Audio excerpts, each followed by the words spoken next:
प्रश्न है, यदि मैं हमेशा यहाँ और अभी हूँ, तो मुझे इसका अनुभव क्यों नहीं होता?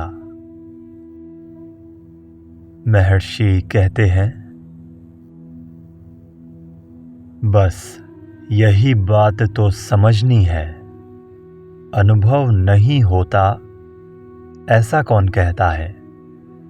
क्या ऐसा सच्चा अहम कहता है या मिथ्या अहम? इसकी परीक्षा कीजिए। आपको तब पता चलेगा कि ये मिथ्या अहम है। ये मिथ्या अहम रुकावट है, जिसे हटाना जरूरी है। तब सच्चे अहम का आवरण हट जाएगा। मैंने अनुभव नहीं किया, ये भाव अनुभव के मार्ग में रुकावट है। वस्तुतः वो पहले से ही अनुभव गोचर है। कोई नया अनुभव आवश्यक नहीं है। अनुभव नई चीज नहीं है। यदि वो अब तक अस्तित्व में नहीं था और उसे अब अस्तित्व में आना हो, तो वो अनित्य है। जिसका जन्म है, उसकी मृत्यु भी है। यदि अनुभव नित्य नहीं है, तो उसे प्राप्त करना बेकार है। इसलिए जिसे हम ढूंढ रहे हैं, वो ऐसा नहीं है जिसे नए सिरे से अस्तित्व में आना है। वही तो एकमात्र नित्य तत्व है, लेकिन रुकावट के कारण जाना नहीं जा रहा, और इसी को हम ढूंढ रहे हैं। जो हमें करना है वो यही कि रुकावट को या आवरण को हटाना है। जो नित्य है वो नित्य है, ऐसा अज्ञान के कारण नहीं जाना जा रहा। अज्ञान रुकावट है। रुकावट पार कीजिए और सब अच्छा ही होगा। अज्ञान और अहम विचार एक है। उसके मूल की तलाश कीजिए और वो नष्ट हो जाएगा। अहम विचार प्रेत जैसा है, ठोस नहीं है। वो शरीर के साथ उत्पन्न होता है, बढ़ता है तथा नष्ट होता है। देह भान मिथ्या अहम है। इसे छोड़ना हो तो इसके मूल की तलाश कीजिए। दूसरा उपाय नहीं है। मैं हूँ, ऐसा शरीर नहीं कहता। ये तो आप कहते हैं। मैं कौन है, इसकी तलाश कीजिए। उसके मूल का अन्वेषण अर्थात खोज करने से ही वो लुप्त होगा। प्रश्न होता है,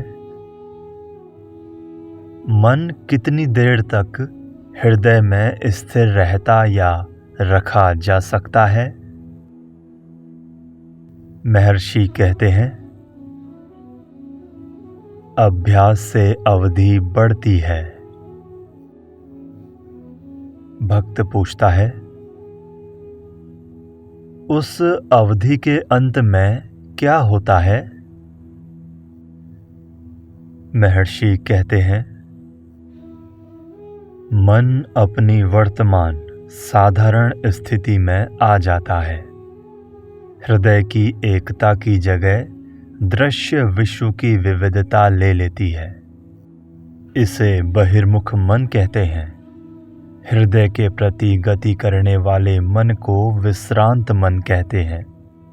जब साधक हर रोज इस प्रकार के अभ्यास का अवधि अधिकाधिक बढ़ाता है, तो दोषों के दूर होने से मन शुद्ध हो जाता है और अभ्यास इतना सरल हो जाता है कि शुद्ध मन जिस क्षण स्वमूल का अन्वेषण अर्थात खोज प्रारंभ करता है, उसी क्षण हृदय में लीन हो जाता है। भक्त पूछता है, ध्यान में सच्चिदानंद आत्मा का एक बार अनुभव करने वाले साधक के लिए व्युत्थान अवस्था में स्वयं को शरीर मानना संभव है? महर्षि कहते हैं, हाँ, ये संभव है, लेकिन धीरे धीरे अभ्यास के परिपक्व होने पर उसका ये मिथ्या तादात्म्य लुप्त हो जाएगा। आत्मा के पूर्ण प्रकाश में भ्रम का अंधकार हमेशा के लिए नष्ट हो जाता है। सब वासनाओं का उन्मूलन किए बिना प्राप्त किया गया आत्मानुभव स्थिर नहीं होता। अतः वासना क्षय के लिए अवश्य अभ्यास जारी रखना चाहिए। सभी वासनाओं के नष्ट होने पर ही ज्ञान अकंप्य भाव से स्थिर रहता है। हमें युगों पुराने संस्कारों के विरुद्ध युद्ध करना पड़ता है, वे सब जाएंगे। भूतकाल में जिन्होंने साधना की होती है, उनकी वासनाएं तुलनात्मक दृष्टि से जल्दी चली जाएंगी, दूसरों के लिए कुछ देर से जाएंगी। प्रश्न किया जाता है, क्या ये संस्कार धीरे धीरे एक के बाद एक जाएंगे या एक दिन सब के सब अचानक चले जाएंगे? मैं ये इसलिए पूछ रहा हूँ कि यद्यपि मैं यहाँ काफ़ी समय से रह रहा हूँ, स्वयं में धीमा परिवर्तन भी नहीं देखता हूँ। महर्षि कहते हैं, सूर्योदय होने पर अंधकार क्या धीरे धीरे जाता है या तुरंत चला जाता है? भक्त पूछता है, मैं प्रातः एवं सायंकाल कुछ समय के लिए आत्मानुसंधान का अभ्यास करूं तो पर्याप्त है या मुझे हमेशा जब मैं चलता या लिखता होता हूं तब भी इसे जारी रखना चाहिए? महर्षि कहते हैं, आपका सच्चा स्वभाव क्या है? होना या चलना या लिखना? होना एक अपरिवर्तनशील निरपेक्ष सत्य है जो मुख्य है। चलना, लिखना इत्यादि सापेक्ष एवं गौण है। जब तक आप इस शुद्ध सत्ता की अवस्था को जान लें, तब तक आत्मानुसंधान करना चाहिए। एक बार आप इसमें प्रतिष्ठित हो गए तो आगे कोई चिंता नहीं। विचार उत्पन्न ही ना हो तब कोई भी उनके मूल का अन्वेषण नहीं करेगा। जब तक आप मैं चलता हूँ या मैं लिखता हूँ ऐसा सोचते हो, तब तक आपको ये सब कौन करता है इसका अनुसंधान जारी रखना चाहिए। प्रश्न पूछा जाता है, आप कहते हैं कि अहम विचार हृदय केंद्र से उत्पन्न होता है, हमें उसका मूल वहीं ढूंढना चाहिए? महर्षि कहते हैं, मैं आपको आपके शरीर में अहम कहाँ से उत्पन्न होता है उसे देखने के लिए कहता हूँ, लेकिन ये कहना वस्तुतः सत्य नहीं है कि अहम का उदय अस्त छाती के दक्षिण भाग में रहे हुए हृदय से होता है। हृदय सत्य का दूसरा नाम है और वो शरीर के अंदर या बाहर नहीं है। चूंकि वो केवल अद्वितीय है, उसमें अंदर बाहर नहीं हो सकता। भक्त पूछता है, हृदय पर ध्यान करने के लिए मुझे छाती की दाहिनी ओर मन को एकाग्र करना चाहिए? महर्षि, हृदय भौतिक नहीं है। दाहिनी या बाईं ओर ध्यान नहीं करना चाहिए। ध्यान आत्मा पर करना चाहिए। सब जानते हैं मैं हूं। ये मैं कौन है? वो अंदर बाहर या दाहिने बाएं नहीं है। मैं हूं, बस यही पूर्ण है। दाहिने बाएं का ख्याल छोड़िए, ये तो शरीर के संदर्भ में कहे जाते हैं। हृदय क्या है और कहाँ है, ये जानना जरूरी नहीं। यदि आप आत्मा का अनुसंधान शुरू करेंगे तो वो अपना काम करेगा। ईश्वर की शरणागति पर भक्त ने प्रश्न किया।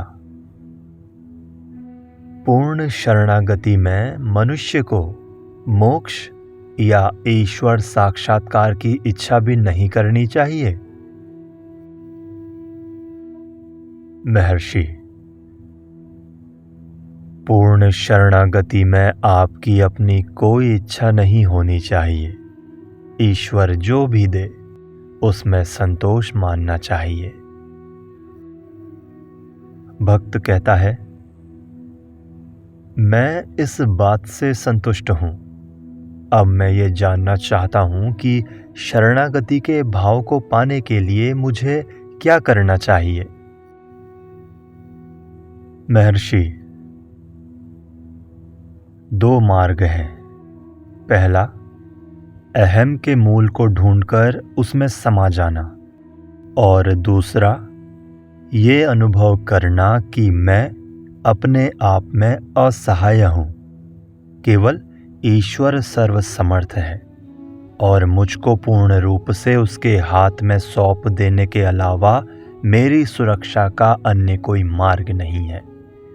इस प्रकार साधक क्रमशः इस निर्णय पर आता है कि ईश्वर का ही सच्चा अस्तित्व है और अहंकार की कोई गिनती नहीं। दोनों मार्ग एक लक्ष्य की ओर ले जाते हैं। पूर्ण शरणागति ज्ञान या मोक्ष का दूसरा नाम है। भक्त पूछता है, अहंकार के विनाश का श्रेष्ठ उपाय क्या है? महर्षि,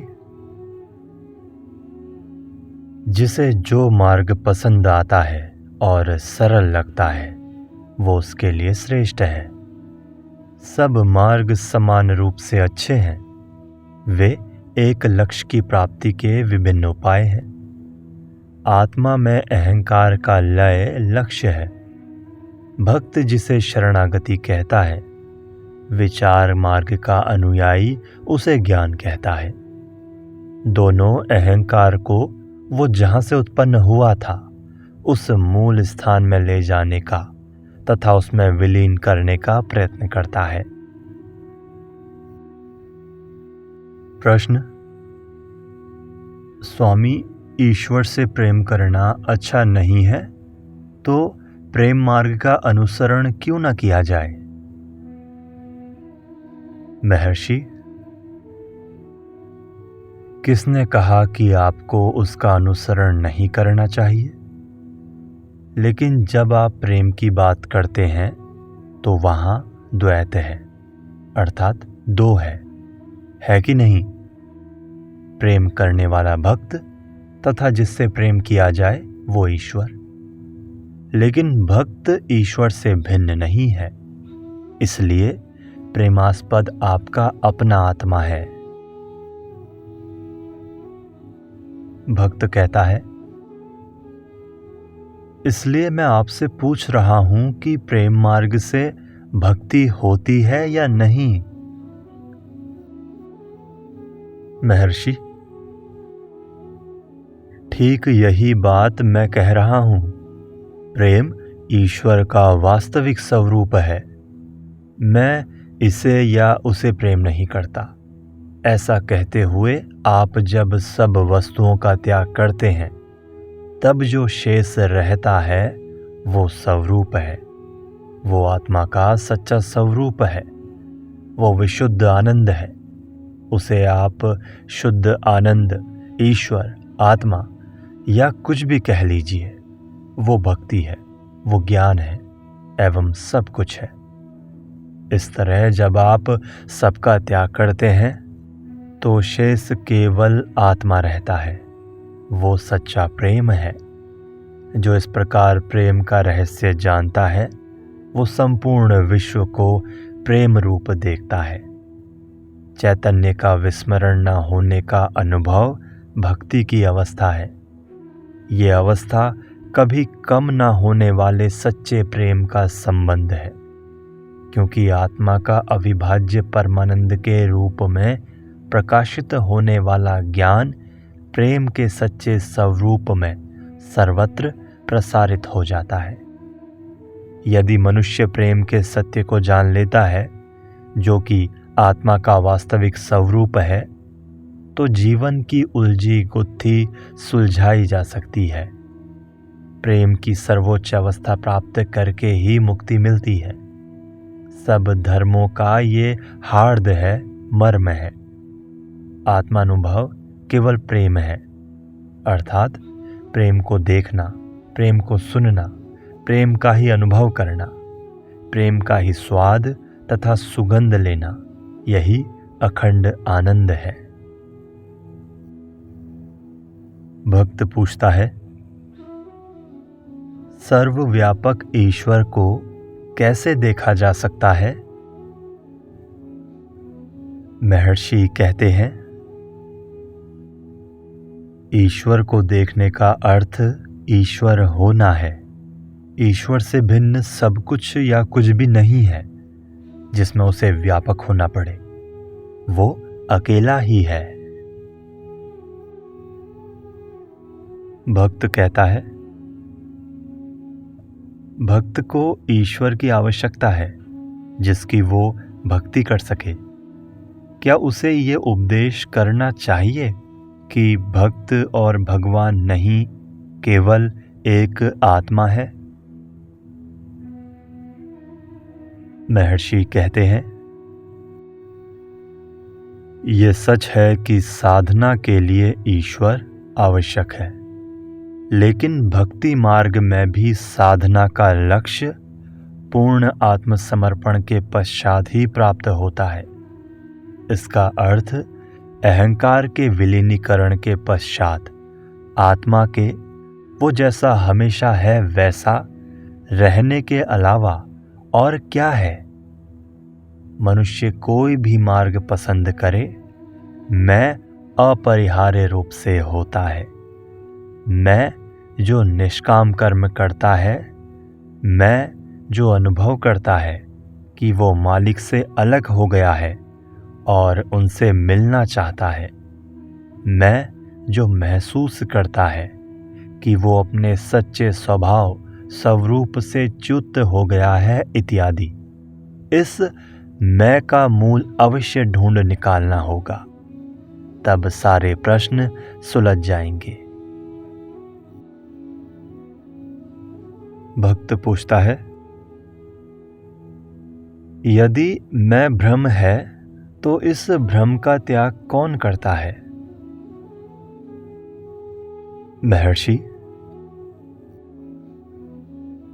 मैं पने का भ्रम त्याग कर मैं बना रहता है।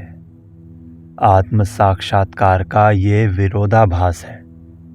ज्ञानी पुरुष इसमें कोई वास्तविक विरोध नहीं देखते। भक्ति का उदाहरण लीजिए। मैं ईश्वर के समक्ष जाकर मुझे अपने में विलीन कर देने की प्रार्थना करता हूँ। तब श्रद्धा से उनके समक्ष आत्मसमर्पण करता हूँ तथा चित्त को उन पर एकाग्र करता हूँ। इसके पश्चात क्या शेष रहता है? पूर्व के अहंकार के स्थान में पूर्ण आत्मसमर्पण के पश्चात केवल ईश्वर शेष रहता है, जिसमें अहंकार विलीन हो गया है। ये पराभक्ति है, शरणागति है, पर वैराग्य है। आप मेरी वस्तुओं में से इसका और उसका त्याग करते हैं। इसके बजाय यदि आप मैं और मेरा त्याग दें तो एक बारगी सब कुछ छूट जाता है। मेरेपन का बीज ही नष्ट हो जाता है। इसे सिद्ध करने के लिए तीव्र वैराग्य चाहिए। ये सिद्ध करने की तत्परता पानी में बलपूर्वक डुबाए गए मनुष्य की अपने जीवन के लिए पानी से बाहर आने की तत्परता जैसी होनी चाहिए।